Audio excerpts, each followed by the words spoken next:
At a prestigious tech firm in New York City, an elderly black janitor accidentally drops her mop bucket in the elevator and is immediately ridiculed like she's worthless.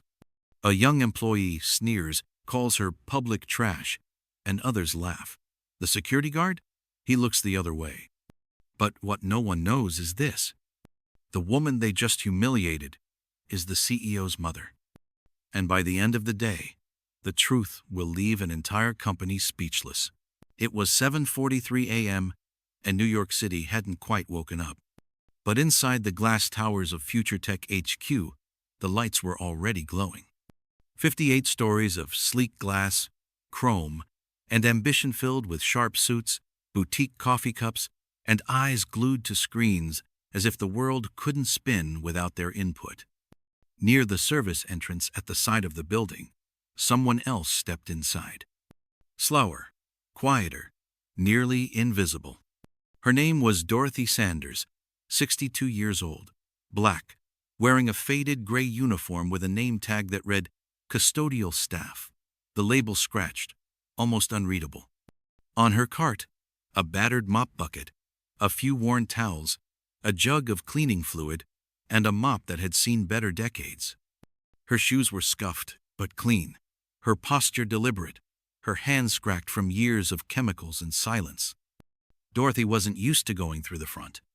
She wasn't banned from it just, trained by years of looks and whispers to know better. People like her didn't belong in polished lobbies, at least not in the eyes of those who ran them. Normally, she used the service elevator, but this morning it was down for maintenance. So Dorothy, reluctantly, pressed the button for the main elevator. She hit floor 17, her assignment for the morning shift. The doors began to close, but just before they sealed, a flurry of heels clicked their way in. 3 employees entered. Leading them was Kelsey Monroe, 27, Senior Marketing Associate, white, effortlessly stylish. Zara Blazer, Michael Korstote, latte in one hand, phone in the other. Following her were 2 young men, one with AirPods, the other glued to his screen, texting. The elevator doors closed. Silence. Not tense, not hostile, just the usual corporate hush. Until floor 5. A slight jolt, barely noticeable. But enough. The mop fell. Clang. Metal hit floor, water sloshed. A thin stream from the mop bucket splashed across the elevator tiles, right onto Kelsey's white leather boots. She gasped and jumped back. What the? Oh my God, are you serious? Dorothy bent down quickly, heart racing. I'm so sorry, ma'am. I didn't mean to. I'll clean it up right away. Kelsey stepped back, brows raised in disgust. Her voice rose, not out of fear, but performance. You people never know how to behave in public spaces. The air turned heavier than silence. The man with the AirPods snorted. The other one chuckled quietly, not even looking up. Maybe she thought this was the service elevator, one of them muttered. Why do they even let them in through the front? Whispered the other. Dorothy said nothing. She crouched down, wiped the floor with a worn rag, her hands trembling slightly, not from age, but from shame. No one helped. No one said, "It's okay." No one smiled. It wasn't that they didn't see her. It's that they didn't believe she was worth seeing. At floor 10, the elevator dinged. Kelsey stepped off with visible disgust, leaving faint wet footprints in her wake. Before turning the corner, she tossed a dagger over her shoulder. I'm reporting this to facilities. This is unacceptable. Dorothy gave a quiet nod, still kneeling. The doors closed, trapping her inside with her cart, the mop, and the drumming of her heartbeat. At floor 17, the doors opened again. Dorothy pushed her cart out, eyes low. The trail of damp boot prints led across the hallway like footprints on her dignity. A young male employee passed by, scowled at the mess, then kept walking. No hello, no glance. Back at the lobby later that morning, Gregory, the white security guard, sat behind his desk with a donut in one hand and eyes on his screen. Dorothy walked by to refill her water. He didn't look up, just muttered, "Elevator mess, huh?" Dorothy nodded with a sad little smile. "Yes, it was an accident." Gregory chuckled, eyes still on the screen. "Guess some accidents get noticed more than others." It wasn't cruel, but it was cold. And worse than insult, it was indifference. She had seen it before. For nearly 2 decades, she'd watched as fresh faces came and went. Executives, interns, middle managers. They changed logos. They changed mission statements. They changed everything. Except how they looked at people who didn't wear a blazer. Back in the janitor's closet, she opened her locker. She folded her rag, hung up her apron, sat her down on the folding chair near the water cooler. Her hands trembled not from the fall, not from the splash, but from Kelsey's eyes that had looked at her like she was, and nothing. On the wall, there were pictures of past employees of the month. Dorothy's name had never been there, even though she was here before sunrise, every day, for 17 years. She reached into her pocket, pulled out a photo, worn, creased. A little boy beaming in a school uniform, standing proudly next to her. Dorothy was holding his shoulder, wind in her hair, joy in her eyes. She stared at the photo, smiled, then folded it, tucked it back into her chest pocket, and quietly wiped away a tear. That afternoon, Kelsey sent an official complaint to admin. She CC'd HR, her department head, and the director of communications. The subject line, "Elevator Safety Incident, Janitorial Conduct." She wrote about an unsanitary spill, a concerning reaction, and a violation of company standards. By 3 p.m., Dorothy received a notice in her locker. "Report to supervisor tomorrow, 9 a.m. sharp." No one asked for her side. No one checked on her. No one called. No one wondered what story the janitor might have. No one remembered. She was a person too. The next morning, sunlight hadn't yet reached the upper levels of the Future Tech Tower, but Dorothy Sanders was already in the basement supply room. Her hands moved carefully, inspecting each cleaning cloth, refilling the mop bucket with fresh water, setting out supplies like always. But today, there was something else in her pochetta folded piece of printer paper that made the air feel heavier, her breath just a little shorter, her heartbeat a little less steady. It was an email. "Please report to my office at 9 a.m. sharp. Mr. Lawrence, Facility Supervisor." No explanation, no context, just a time. And Dorothy already knew. The office smelled of expensive air freshener, almost covering the stale scent of reheated coffee. Dorothy stood in front of the desk upright, still, composed, while Mr. Lawrence, a man with pressed collars and pressed morals, sat behind his laptop, arms folded like a judge. Beside him sat Alyssa, the HR assistant, clipboard in hand, ready to check off boxes no one ever expected to belong to a janitor who never made trouble. Mr. Lawrence looked up, his face unreadable. "Dorothy, we've received a formal complaint regarding your behavior yesterday." She furrowed her brow slightly but stayed calm. "Is this about the elevator incident?" "Yes. And unfortunately, it's not just a complaint, it's corroborated by camera footage." Alyssa slid a printed photo across the table. Dorothy stared down at it.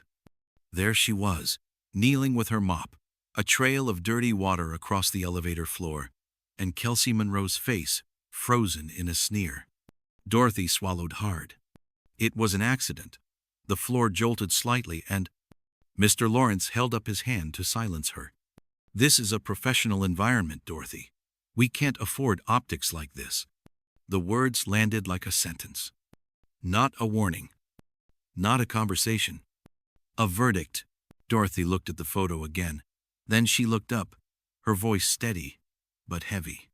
"I've worked here for 17 years, Mr. Lawrence. I've mopped these floors before most of these people even knew what a LinkedIn profile was. I raised my son working double shifts.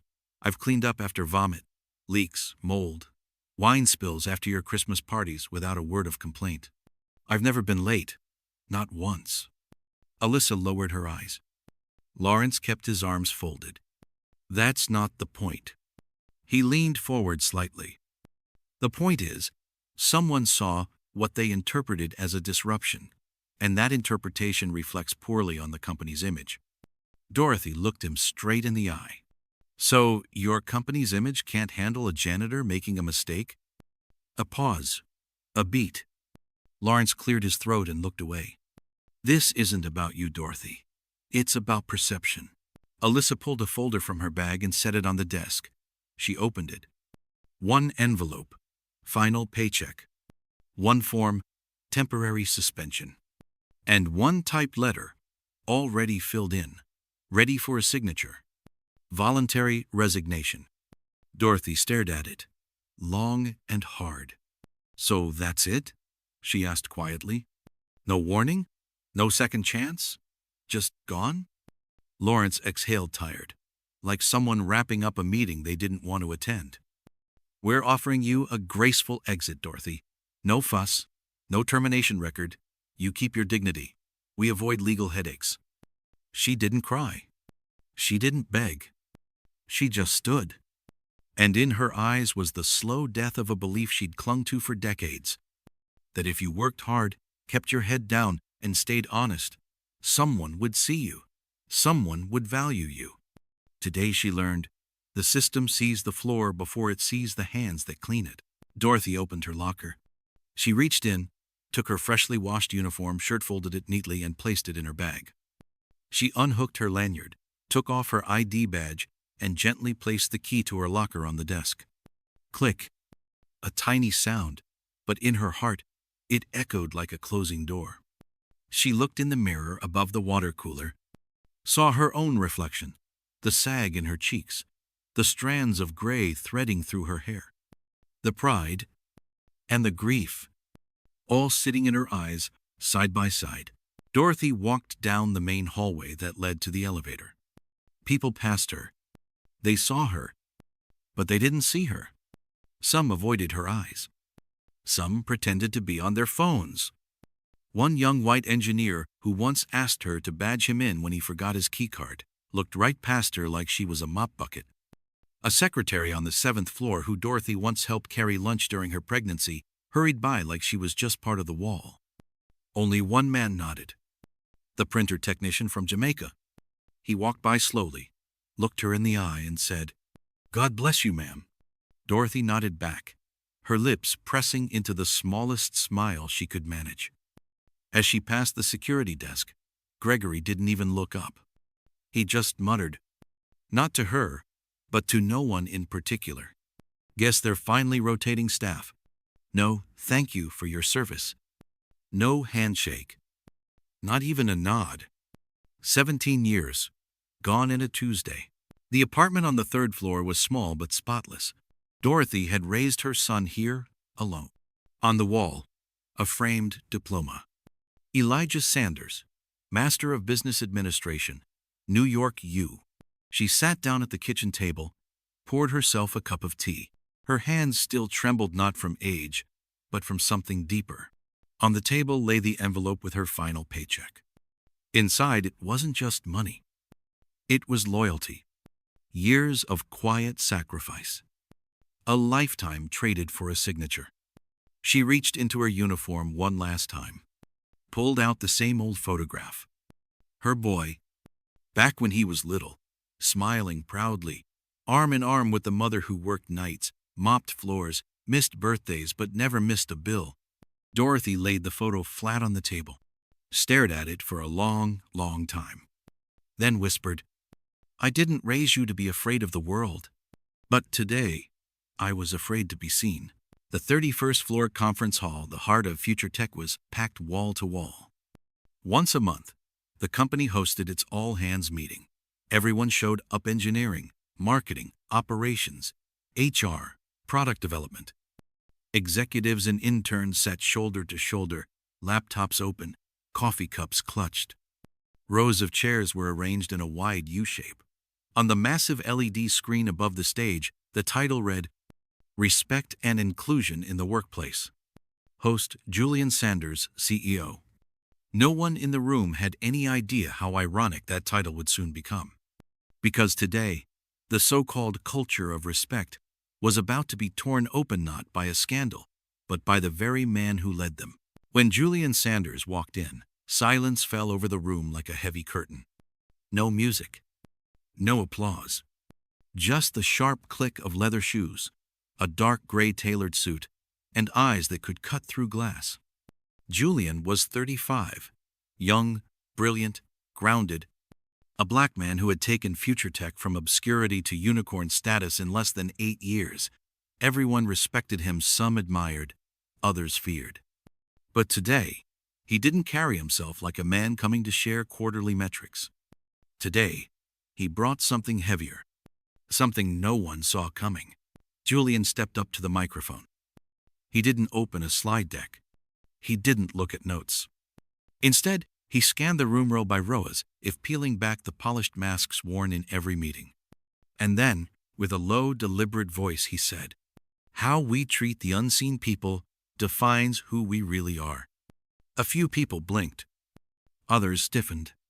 Some wondered if this was the setup for a motivational story, maybe about logistics or cleaning staff. But Julian didn't pivot.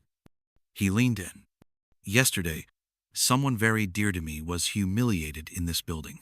She was told she didn't belong, that she wasn't worthy of respect." The room tightened like a rubber band stretched to its limit. From the second row on the left, Kelsey Monroe felt her spine lock. She straightened her back, gripped her notebook, and tried to act unbothered. But inside, flames. The elevator incident. It couldn't be. Could it? Julian's eyes dropped to her. Section then held still. This wasn't about safety protocol. It wasn't about policy. It was about pride. About how easily people forget that every person who walks these halls deserves to be seen.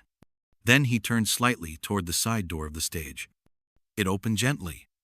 He nodded once and said, "Mom, could you please come in?" A few heads turned toward the door. And then she entered. Dorothy Sanders. Wearing her faded gray custodial uniform, her canvas bag looped over her arm, chin slightly down but back straight, dignified. Each step she took down the aisle rang like a verdict on the floor. And instantly, a wave swept the room, a tsunami of guilt and realization. A voice whispered, "Is that the janitor from Friday?" Another muttered, pale-faced, "Wait, the CEO's mom?" Julian stepped down from the stage, met his mother halfway, and took her hand, her worn, calloused hand in front of the entire company. Then he turned back to face them all. "This woman is my mother. She cleaned floors so I could afford to stand here today." Silence. Not a shuffle, not a breath, not a flick of paper. Julian squeezed her hand. "While some of you were mocking her voice or her uniform, she was the reason this company even had a shot." Kelsey felt paralyzed. She held still, her face frozen in place, but sweat dotted her hairline. The intern next to her inched their chair slightly away. Julian didn't say her name. He didn't have to. You laughed when her mop slipped. You rolled your eyes when she apologized. And you thought she didn't matter. But the truth is, she's worth more than the shallow pride you carry into this building every morning. Several people dropped their heads. Others stole glances at Dorothy, no longer a janitor, but something higher, something heavier. She didn't speak. She didn't cry. She simply stood there, a quiet mountain of grace and pain.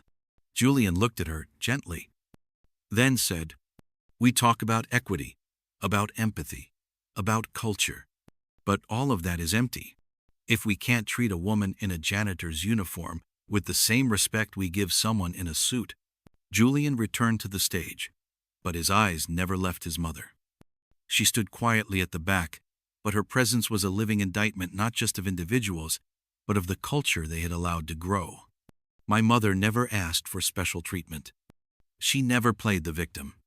But what happened to her here wasn't just disrespect, it was institutional blindness. And I will not let it define who we are. He turned toward the front row, where the department heads sat. Some shifted, some sweated. Julian didn't flinch. "Effective immediately, I am launching a full audit of workplace behavior, especially how we treat support staff. Sensitivity and inclusion training will now be mandatory, especially for leadership. And for those involved in last week's incident, I expect your written statements by end of day. He didn't say Kelsey's name, but every heartbeat in the room knew who he meant. Julian turned to face his mother one last time. Mom, I know this wasn't easy, but thank you for letting them see the truth. Dorothy walked slowly toward the podium, took the microphone. The entire room held their breath, and she said just one sentence. Some people clean floors, others clean souls. Choose which one you want to be. Then, silence followed by applause. Not polite, not out of fear, but because, in that moment, everyone saw themselves in the silence they had always let happen. 10:23 m, the room after the storm. The applause had faded, but the echoes still lingered in the 31st floor conference room. No one was quite ready to move. The air was thick not with tension, but with something quieter and more uncomfortable. Shame, self-reflection, and the kind of silence that follows a collective confession. In the second row, Kelsey Monroe, once the confident voice of Future Tech's brand, now sat like a marble statue pale, frozen and cracked inside. Her cheeks burned, her lips trembled, and her hand clutched a pen she hadn't used since the meeting began. As Dorothy made her way back to her seat, Julian stood silently at the front, eyes still scanning the crowd. And then, the soft scrape of a chair. Kelsey stood. The room turned to look. She inhaled deeply, and when she spoke, her voice trembled with something rare, raw, unrehearsed humility. Miss Sanders, I just want to say I am so sorry. For how I acted, for what I said. I didn't know, and Her voice caught. The apology sat there, lodged in her throat not because she wasn't sincere, but because some things are too late to undo. Julian didn't flinch. His gaze stayed steady, his tone, like cold steel. Respecting my mother now doesn't erase your disrespect yesterday. The words struck like a gavel, the kind of judgment that didn't need a court. A wave of quiet moral reckoning swept the room. No one looked directly at Kelsey. She sank back into her seat, not dismissed, but exposed. He turned to HR. Kelsey Monroe will remain in her position, he said calmly. But effective immediately, she is required to complete a full cycle of our Diversity and Class Awareness program with external certification. Then he turned to face her again. Because we're not just a tech company. We're a mirror of the world we want to build.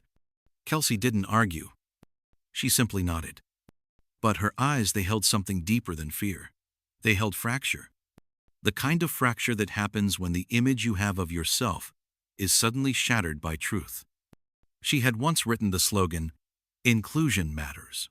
Today, she had become the cautionary tale behind it.